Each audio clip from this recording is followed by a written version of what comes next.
92.7 big FM पर आप सुन रहे हैं प्यार के किस्से यादों का edit box with Nilesh Mishra में, और मैं आपको सुनाने जा रहा हूँ संकेत शर्मा की लिखी कहानी नेम प्लेट, बिना किसी एड ब्रेक के। तो आपके इंतजार के लिए मैं अपनी नौकरी छोड़ के घर पे बैठ जाऊं? प्रॉब्लम नहीं, मुझको सोल्यूशन चाहिए। अपनी सोसाइटी की बालकनी में पुनीत को फोन पे कुछ इसी लहजे में चिल्लाते लगभग 3 मिनट हो चुके थे। यार, संडे को पूरी दुनिया काम करती है, अगर आपकी छुट्टी भी होती है तो कस्टमर के लिए आप इतना तो कर सकते हैं ना। बहुत बड़ी गलती हो गई आपसे डील करके। गुस्से में बोलते हुए पुनीत ने फ़ोन काट दिया और अपने 1 रूम अपार्टमेंट में घुसने से पहले कई बार पहले की तरह उसने अपने साथ अपार्टमेंट के बंद दरवाजे को देखा जिस पर लिखा था पुष्कर सिंह। अपने शहर के कॉलेज से कंप्यूटर साइंस में एमएससी करके अभी हाल में ही इस बड़े शहर में पुनीत की कंप्यूटर प्रोग्रामिंग की नौकरी लगी थी। बड़ा सा आंगन, बड़ी सी छत और किसी आर्किटेक्ट की मदद के बिना बने अपने शहर के घर को छोड़ के इस अपार्टमेंट में एडजस्ट करने में पुनीत को थोड़ी दिक्कत आ रही थी। पर इस एडजस्टमेंट से बड़ी प्रॉब्लम जो थी वो साथ वाला पुष्कर सिंह का अपार्टमेंट था। पुनीत को आए 15 दिन हो गए थे, पर ना तो उसने उस अपार्टमेंट से किसी को बाहर जाते देखा था और ना अंदर आते। हालांकि सुना तो उसने भी था कि बड़े शहरों में आपके साथ वाले घर को पड़ोसी का घर नहीं बल्कि नेक्स्ट अपार्टमेंट बुलाया जाता है। लेकिन यार, ऐसा भी क्या पड़ोसी? अपने छोटे से शहर के पड़ोसी गुप्ता अंकल का दरवाजा तो खटखटाना भी नहीं पड़ता था, बस सीधा खोलो और हक से घुस जाओ। बड़ी हिम्मत जुटा के पुनीत पुष्कर सिंह के अपार्टमेंट के बाहर पहुंचा। थोड़ी और हिम्मत जुटाई और बेल बजाई। यस, कहिए, एक महिला बोली। आंख जितने आकार का दरवाजा खोल के बाहर खड़े शख्स से बात करना पुनीत ने पहली बार देखा था, लेकिन बड़े शहर के मिजाज को अपनाते हुए वो तुरंत बोला, मैम, वो आपके बाजू वाले घर में रहता हूं, मैं अभी शिफ्ट हुआ हूं। इतना सुन के उस महिला ने दरवाजा थोड़ा और खोल लिया। अधखुले बाल, जीन्स कुर्ता और गले में एक मोटी सी रंग बिरंगे पत्थरों की माला पहने एक महिला पुनीत के सामने खड़ी थी। ये तो पुष्कर सिंह नहीं होगी, पुनीत ने मन ही मन सोचा। पुनीत ने बात दोहराई, जी मैं आपके पड़ोस में रहने आया हूं, अभी शिफ्ट किया है। एक्चुअली कल मेरे कंप्यूटर का मॉनिटर आएगा, वो लोग संडे को डिलीवर नहीं कर सकते। अगर कल दोपहर आपके घर पे कोई हो और वो डिलीवरी ले ले। पुनीत हल्का सहमा सा सब बता रहा था। आप नीचे सिक्योरिटी को बोलिए ना। बड़ी बेरुखी से कहते हुए वो दरवाजा बंद ही करने वाली थी कि पुनीत जल्दी से अपनी बात पूरी करने लगा। मैम, सिक्योरिटी गार्ड्स के पास शायद सेफ न रहे और आसपास के अपार्टमेंट्स में भी कोई है नहीं, इसलिए मैंने सोचा कि आप या पुष्कर सर में से अगर कोई ले लेता। आप जानते हैं पुष्कर सर को? इस दफा महिला गुस्से में बोली। नहीं, वो घर के बाहर नेम प्लेट पे लिखा है, पुनीत डरते हुए बोला। I am sorry, I am busy tomorrow. ये कह के उस महिला ने जोर से दरवाजा पुनीत के मुंह पे पटक दिया। आप सुन रहे हैं प्यार के किस्से यादों का edit box with Nilesh Mishra में, सिर्फ 92.7 बिग एफएम पर। मैं अच्छा हूं मां, तू कैसी है? बालकनी में टहलते हुए पुनीत के कान पे फोन लगा था। घर की बहुत याद आती है माँ। नहीं माँ, अभी छुट्टी नहीं मिलेगी, कम से कम 6 महीना नहीं मिलेगी। हाँ, जब तक मैं कंपनी में पक्का नहीं हो जाता। माँ से बात करते करते पुनीत बाहर आ गया था। पुष्कर सिंह के दरवाजे के बाहर ताला लगा था, लेकिन उस दिन की घटना के बाद से पुनीत को उस दरवाजे से चिढ़ हो गई थी। कर लूंगा शादी भी माँ। अरे कौन कानपुर वाले, कौन उनकी लड़की? नहीं माँ। अच्छा, मैं अभी रखता हूँ। तभी सामने की लिफ्ट खुली और वही मोहतरमा सामान का थैला पकड़े आ रही थी। देख के नजरअंदाज करने के इरादे से पुनीत जानबूझ के मोबाइल देखता हुआ अपने अपार्टमेंट की ओर बढ़ने लगा। डिलीवर हो गया आपका मॉनिटर? पीछे से आवाज आई। पुनीत का दिल तो किया कि अपने छोटे शहर वालों की तरह एकदम दिल खोल के बोल दे कि मुझे उस दिन आपका व्यवहार अच्छा नहीं लगा, पर वो भी अब बड़े शहर का अदब सीख रहा था, इसलिए पलट के मुस्कुराते हुए बोला, जी हाँ, वो मैंने सिक्योरिटी गार्ड के पास ही डिलीवर करवा दिया था। ये कह के जैसे ही पुनीत मुड़ने लगा, वो महिला बोली, आई एम सॉरी, उस दिन मैं कुछ ज्यादा ही ओवर रिएक्ट कर गई थी। पुनीत का गुस्सा थोड़ा शांत हुआ और उसको अच्छा लगा ये जान के कि चलो इसको अपनी गलती का एहसास तो है, भली लड़की लगती है। पुनीत मन ही मन सोचने लगा। अपनी उम्र के हर लड़के की तरह लड़की के यूं माफी मांगने पे पुनीत का दिल बस 1 मिनट में पसीज गया था। चेहरे पे आत्मीयता से भरी मुस्कान लाके बोला, इट्स ओके, और वो अपने अपार्टमेंट में चला गया। दिल तो कर रहा था, लेकिन पुनीत ने फिर भी पीछे पलट के नहीं देखा कि क्या उसने इट्स ओके का जवाब दिया भी है या नहीं। तेरी गलती है पुनीत। जब उसने बात शुरू की थी तो तुझको भी करनी चाहिए थी। अपार्टमेंट में घुसते ही पुनीत खुद पे चिल्लाया। लेकिन पुनीत यार, क्या फायदा बात करने का, उम्र में तुझसे बड़ी लगती है, पुनीत ने खुद को समझाया। फिर बच्चों जैसी बात कर रहा है ना पुनीत। अरे वो बेचारी तो अपने किए की माफी मांग रही थी, जो शायद एक दोस्ती का संकेत था, एक मौका जिसको तूने गंवा दिया। अरे कोई मौका नहीं था पुनीत, वो कौन सा ये बिल्डिंग छोड़ के जा रही है। अरे जैसे आज उसने कहा कि आपके मुंह पे दरवाजा मार के मैं ओवर रिएक्ट कर गई थी, तुम भी कल परसों जब मिले तो कह देना कि मैं माफी चाहूंगा, मैं उस दिन रिएक्ट नहीं कर पाया था। पर यार, अगर अब वो मुझसे गुस्से में हुई तो वो भी तो ये सोच सकती है कि मैं कितना आकड़ हूं। एक तो लड़की माफी मांग रही है, ऊपर से मैं सही ढंग से जवाब भी नहीं दे रहा। पुनीत काफी देर तक यूं ही खुद से उस लड़की को लेकर उलझता रहा, जिसका नाम भी वो अब तक नहीं जानता था। उसके दिल में रात भर एक बेचैनी सी रही। वो घर के अंदर तो घुस गया था, पर दिल मानो एक ही मुलाकात में वहीं बाहर उसकी दहलीज पे रखाया था। आप सुन रहे हैं प्यार के किस्से, यादों का edit box with Nilesh Mishra में, सिर्फ 92.7 बिग एफएम पर। अगले दिन शाम को पुनीत जब ऑफिस से लौट रहा था तो उसने देखा कि उसकी पड़ोसन लगभग हाथ से छूट चुकी स्कूटी को संभालने की कोशिश कर रही है। देखिए, मैं भी मानता हूं कि लड़का लड़की एक समान होते हैं, लेकिन अभी आपको एक लड़के की मदद ले लेनी चाहिए। मुस्कुराता हुआ पुनीत अपनी पड़ोसन के पीछे खड़ा था। पुनीत की यह बात सुन के वो भी मुस्कुरा दी। पुनीत ने झट से स्कूटी को उठाया और स्टैंड पे लगाया। कहीं जा रही थी क्या आप? पुनीत ने पूछा। आ रही थी कॉलेज से, लड़की ने कहा। ओह, विच ईयर? पुनीत ने दोबारा पूछा। लड़की मुस्कुराई और बोली, ऑल ईयर्स। जवाब सुनते ही पुनीत थोड़ा हैरान हुआ। वो आगे कुछ पूछता कि लड़की बोल पड़ी, प्रोफेसर संध्या, डिग्री कॉलेज में पढ़ाती हूँ। चाय पीते हैं ना? वो अपने घर का दरवाजा खोलते हुए बोली।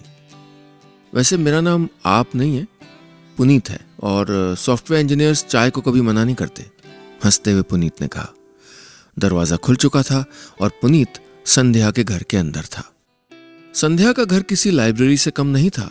चारों तरफ बिखरी किताबें, मेज पे पड़े बुकमार्क्स। सॉरी, घर थोड़ा बिखरा बिखरा सा है, मैं वो अकेली रहती हूँ तो थोड़ा ध्यान नहीं दे पाती। अकेली अकेली सुन के पुनीत को थोड़ा अजीब लगा। फिर वो खुद ही को समझाते हुए बोला, वो दरवाजे के बाहर पुष्कर सिंह की नेम प्लेट फिर लैंडलॉर्ड की होगी। बात अनसुनी करके संध्या किताबें समेटने में लग गई। वो उस दिन के लिए मैं दोबारा सॉरी बोलना चाहूंगी आपको पुनीत, मेरा मूड थोड़ा अपसेट था। अरे कोई बात नहीं, पुनीत बात को काटता हुआ बोला, बल्कि उस दिन भी आपने सॉरी कहा था और मैं ढंग से रिस्पॉन्स भी नहीं दे पाया था। तो सॉफ्टवेयर प्रोफेशनल हो तुम? रसोई में चाय चढ़ा के बाहर आई संध्या ने पूछा। घर वाले चाहते थे कि मैं इंजीनियर बनूं। और तुम क्या बनना चाहते थे? संध्या ने पूछा। पता नहीं, पुनीत ने कहा। अरे क्या मतलब पता नहीं? कभी सोचने का वक्त ही नहीं मिला कि मुझको क्या बनना चाहिए।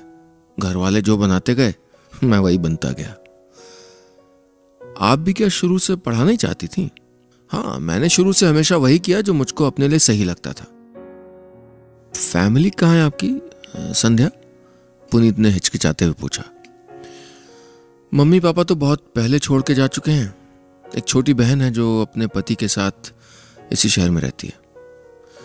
तब तो आप पे भी शादी का बहुत प्रेशर होगा, हंसते हुए पुनीत ने कहा। I am a divorcee Puneet, कहते हुए संध्या खाली कप ट्रे में रखने लगी। पुनीत हैरान था कि संध्या ने अपनी जाती जिंदगी से जुड़ी इतनी बड़ी बात इतनी सरलता से उसको बता दी। संध्या की इतनी सी बात ने पुनीत के दिमाग में 1000 सवाल पैदा करके जवाब भी दे दिए थे। मेरे और पुष्कर के डिवोर्स को 2 साल हो गए पुनीत।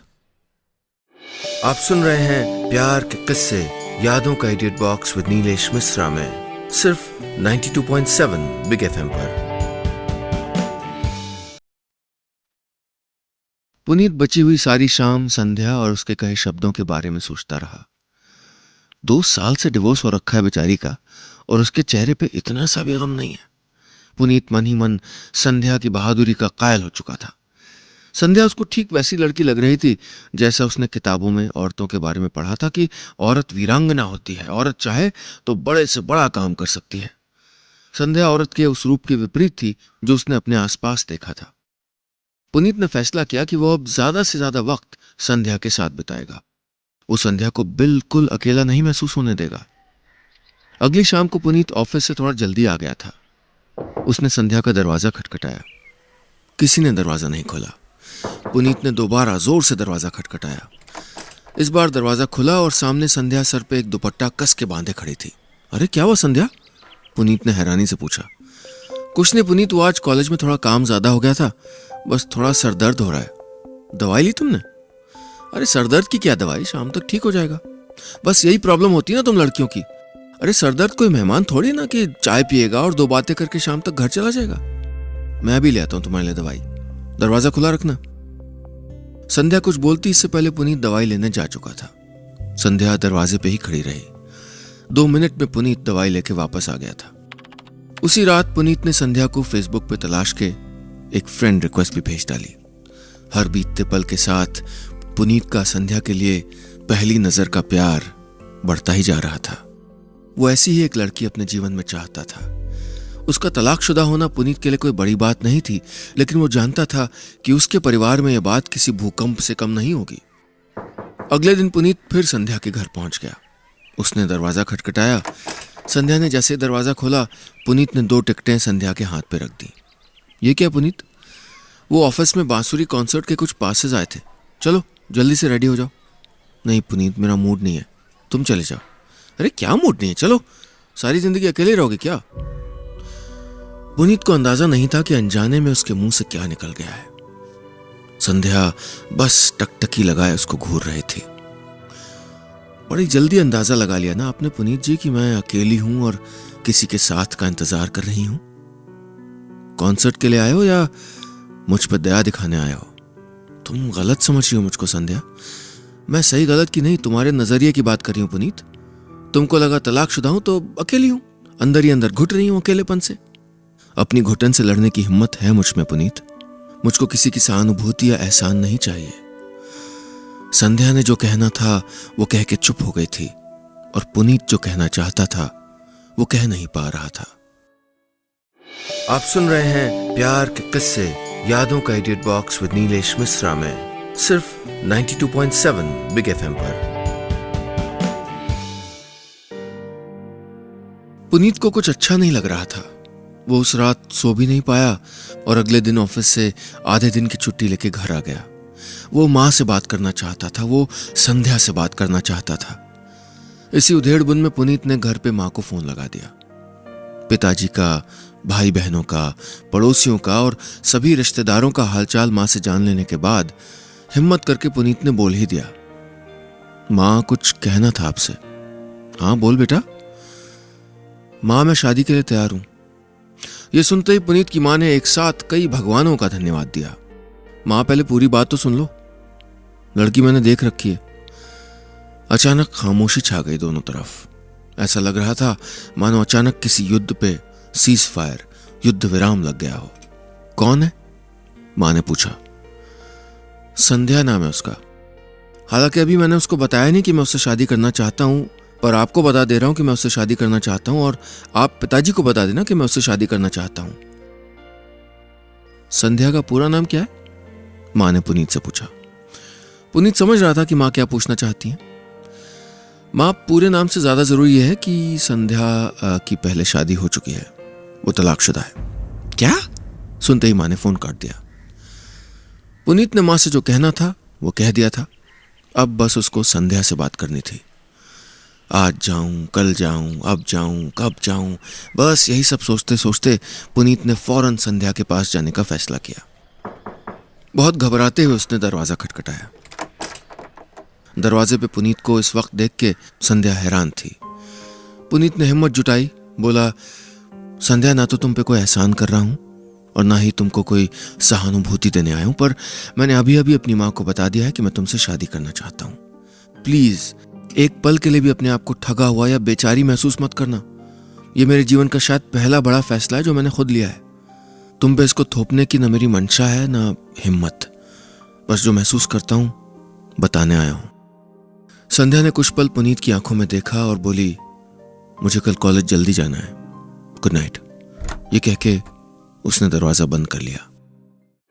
आप सुन रहे हैं प्यार के किस्से यादों का edit box with Nilesh Mishra में, सिर्फ 92.7 बिग एफएम पर। बांसुरी का कॉन्सर्ट खत्म हो चुका था और शायद संध्या पुनीत की बातें भी। दोनों घर की तरफ बिना एक दूसरे से बात किए यूं चल रहे थे मानो शादी को कई साल हो गए हों और अब झगड़ा करने का भी मन न करता हो। तुम्हारे मन में एक बार भी ख्याल नहीं आया कि तुमको जिंदगी के बारे में दोबारा सोचना चाहिए? संध्या के अपार्टमेंट के बाहर तक पहुंचने पे पुनीत ने पूछा।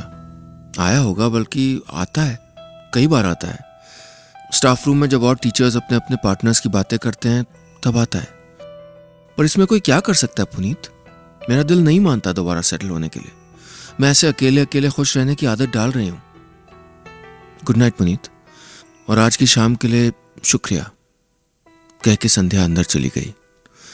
पुनीत एक बार फिर से कई सवालों के साथ खड़ा था, अकेला दरवाजे के बाहर। वो अभी अंदर जाके सारे सवाल पूछ लेना चाहता था और सारे सवालों के जवाब सुनना चाहता था। एक अजीब सी पशोपेश में था पुनीत। उसको लगता था कि संध्या खुश नहीं है, वो खुश रहने की कोशिश करती है। वो उसको खुश देखना चाहता था। शायद उसकी खुशी में वो संध्या के लिए अपने प्यार को ढूंढना चाहता था। वो संध्या की खुशी के लिए खुद को जिम्मेदार कहलवाना चाहता था। रात भर पुनीत संध्या के बारे में सोचता रहा। अगले दिन ऑफिस से आते ही पुनीत संध्या के घर गया। संध्या, इस संडे कुछ प्लान है क्या? कोई बांसुरी के कॉन्सर्ट में ले जाए तो ठीक है, वरना कोई प्लान नहीं है, मुस्कुराते हुए संध्या ने कहा। लेकिन पुनीत तो शायद कुछ और ही बात करने आया था। संध्या, अगले संडे को नवीन आ रहा है, पुनीत बोला। कौन नवीन? संध्या ने हैरानी से पूछा। मेरे ऑफिस में काम करता है और अक्सर कहता है शादी तब करूंगा जब मन करेगा। ऑफिस में सब उससे मजाक करते हैं कि नवीन भाई, आज शादी का मन है कि नहीं? ये कह के जैसे पुनीत ने संध्या को देखा, उसकी लाल आंखों में गुस्सा और कई सवाल तैर रहे थे। पुनीत संध्या की इस प्रतिक्रिया के लिए तैयार था। संध्या, मैं जानता हूं कि तुम क्या सोच रही हो। तुम्हारी जिंदगी के बारे में फैसला लेने का हक किसी और को नहीं, और कम से कम मुझको तो बिल्कुल नहीं। तुम्हें जाने हुए अभी मुझको वक्त ही कितना हुआ है। लेकिन दोस्ती का रिश्ता उस दिन जो तुमने कायम किया था, उसके बाद मुझको लगा कि अब तो तुम पे हक है मेरा। कब तक दरवाजे पे लगी पुष्कर सिंह की प्लेट अपने दिल पे भी लगा के रखोगी? पुनीत ने जो कहने का सोचा था वो कह चुका था। पुनीत, तुम ओके, बाय संध्या। पुनीत ने संध्या की पूरी बात भी नहीं सुनी और चला गया। संडे आ गया। पुनीत बताए गए वक्त पे तैयार हुआ और संध्या के दरवाजे पहुंच गया। संध्या भी तैयार थी। वो दोनों साथ लिफ्ट में घुसे, नीचे पहुंचे और गाड़ी में बैठने को ही थे कि पुनीत ने कहा, जरा देख लूं नवीन पहुंच रहा है कि नहीं। संध्या ने कहा, उसको फोन करके आने के लिए मना कर दो। मैं उससे नहीं, तुमसे मिलना चाहती हूं। और हाँ, कॉफी शॉप के रास्ते में जरा पुराने बाजार से ले लेना। एक नई नेम प्लेट बनवानी है अपने नाम की। बस इतनी सी थी कहानी।